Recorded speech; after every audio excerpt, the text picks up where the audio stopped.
Good Thursday morning to you, and welcome back to the Faith and Formation Podcast. Thanks for joining us here this morning. I have Brother Sam with me again. Brother Sam, how you doing? Doing great. Great morning. Good. Good to be here. Yes, absolutely, and appreciate you stepping on here on our Thursday. It's October 2nd. Man, I can't believe it's October This is already. kind of crazy. Like school started I know. and September was just a flash in the pan, and now it's October, and before you know it, like crazy. Thanksgiving, then Christmas. My goodness. You know, I was just thinking, there's an event, at least for our church, coming up soon called Corn Week. Oh, yes. I remember And that week very well. Yeah, the corn maze is coming, and all the corny jokes. Mm. You know how much we love dad jokes around here. Oh, yes. And they are going to be flowing for sure. Anyways, back to the topic here at hand. It is Thursday morning, so grab your coffee and let's dive into God's word here together. Our memory verse for this week is from Psalm 84:11. Psalm 84, verse 11 says there, "For the Lord is a sun and shield. The Lord will give grace and glory. No good thing will he withhold from them that walk uprightly." Psalm 84 and verse 11. That is our memory verse for this week. Hopefully that can be a help to you as you go throughout your week. All right, Brother Sam, we have a devotional here coming from 2 Samuel chapter 8. What is this chapter showing you here this morning? Yeah, the verse that you highlighted, if you teens read the devotional already for the today, the verse that Brother Andrew highlighted is 2 Samuel 8:13, so let's go ahead and read that really quickly. And that verse says, "And David gat himself a name when he returned from smiting of the Syrians in the Valley of Salt, being 18,000 men." Okay, so let's set this up here, Brother Andrew, Yeah. real quickly. So King David, he is king now, obviously, as we talked about last week, and pretty early in his reign, and he's just going at it right now. There, if you look at the beginning of the chapter, it lists multiple nations and armies that David is going out and fighting, and it's obviously not just David. He's got a good crew with him. Sure. I think it says down here, I'm trying to find the verse, verse 4, he has 1,000 chariots. I'm just saying, can you imagine the sound of just 1,000 chariots?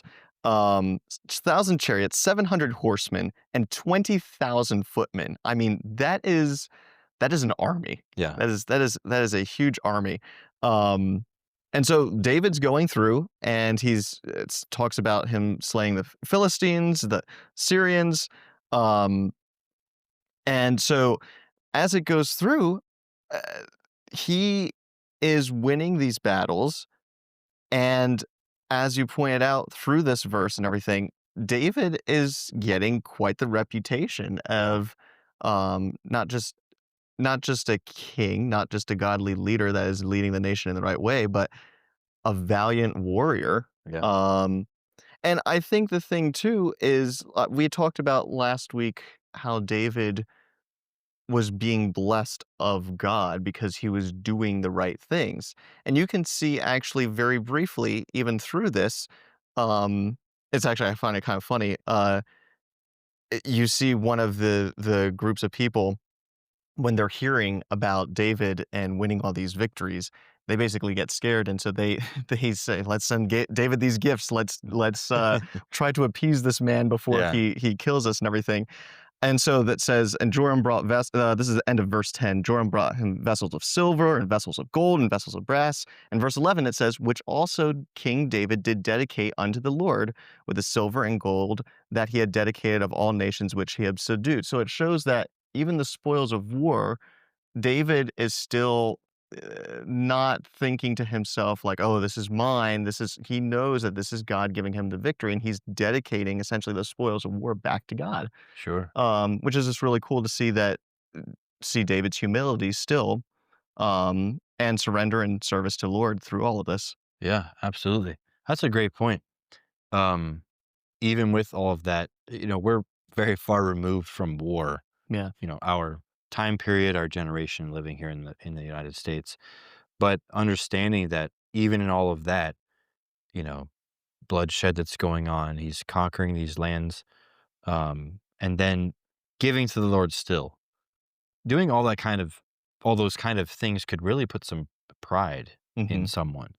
When I think of, a random sports player on a team, how proud they are when they hit a home run or score a touchdown or score a goal, Do their whatever it is. basic job. Yeah, they do their job, right? And they might be good. Right, They'll be good at their job, but they're certainly not conquering nations, right? right, Lands or anything like that. And here's David doing that, and yet he has that humility. But then we get to that verse 13, gat him a name when he returned from smiting of the Syrians. And it says he gat himself a name. That doesn't mean that he went there and he forced everyone to know who he was, right? right. No, because he's been smiting all these people and what he's done, he gained this reputation automatically, right? And so I just got to be thinking, he made a name for himself from that, and not that he was doing it on purpose to get the name, Right. Yeah, that's a good point. but it happened because of all these things that he was accomplishing. Right. And And through being obedient to what God had called him to do, exactly. that was a fruit of that, is Yeah. that he got good recognition from those Right. around him. Yeah. Nowhere in this passage do you see him trying to make a name for himself. Mhm. He's following the Lord. He's conquering these lands that God wanted them to have already. And because of that, he has this name that's associated with him. I mean, and even today, we know who David is. Right. And And you can even before that, you could see that was just mm, part of David, and this is not the first time that something like this had happened. You go back a little bit farther, with the people singing, "Saul hath slain his thousands and David his ten yeah. thousands."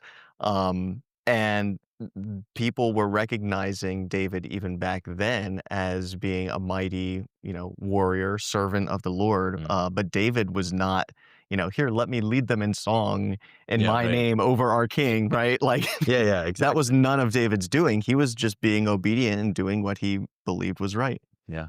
Yeah. It's a great point. Um, and then I got to thinking about, okay, well, how do we bring that to today? Mhm. Right? What's the lesson for us here today? And I think the lesson is that all of us, in some way or another, by our accomplishments, by our actions, like David's actions here, are going to make some kind of a name for ourselves. Right. They're going to, right? And they may only affect the people right around us, our close friends group, our families, that kind of thing. They may not affect countries like David's actions did, but they will affect somebody, and you are going to have a name associated with, yourself. Right. And so it begs the question, what kind of name am I making for myself? What do people think of when they think of me? Am I trying to please the Lord with those things that I'm doing, like David bringing this gold and such to God? Am I trying to please the Lord with that? And then the name of Christ is associated with my name. That's the goal, really. Mhm. We're Christians, little Christ. We're supposed to reflect Christ so that people see him instead of us. Am I living my life that way? That's really the question. The idea of the whole devotional this morning is, am I living my life in such a way that people associate my name with Christ?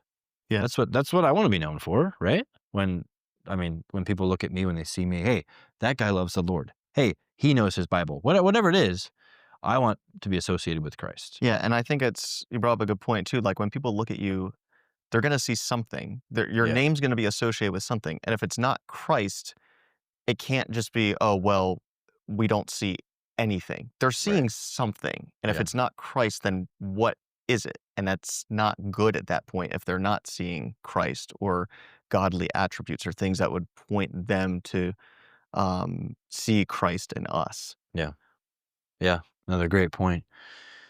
You know, no man is an island. You've heard that phrase Mhm. before, right? Everyone affects somebody and is affected by others. Right. That's just how life works. And so, like you were saying, there's going to be some kind of impression that you give to other people. Mhm. And so it's up to us to make that a good one. Right.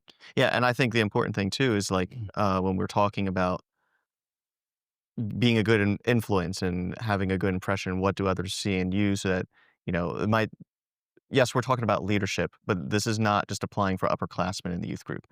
I can look at young seventh, eighth graders in our youth group. And there are areas that I look up to a lot of those kids in those areas Mm. when I see certain things in their life. And so they can lead by example. Yeah. So it doesn't matter your age. God can use you where you're at. Just be obedient to Him and follow His leading. Yeah. Amen. Good stuff. Good Sure. stuff. Learning something here from 2 Samuel chapter 8. You're going to have a name. To our listeners out there, you're going to have a name. What will that be associated with? If it was up to me, I want my name to be associated with Christ. All right. Well, as you go to prayer this morning with your devotions there, let's remember, spend a little extra time praying for your family. Those, your immediate family, extended family, whatever it might be. Spend a little extra time there praying for them. And then we also want to lift up Brianna in prayer this morning as we do that. All right. Well, thank you again for joining us here on the Faith and Formation podcast, and we will see you tomorrow.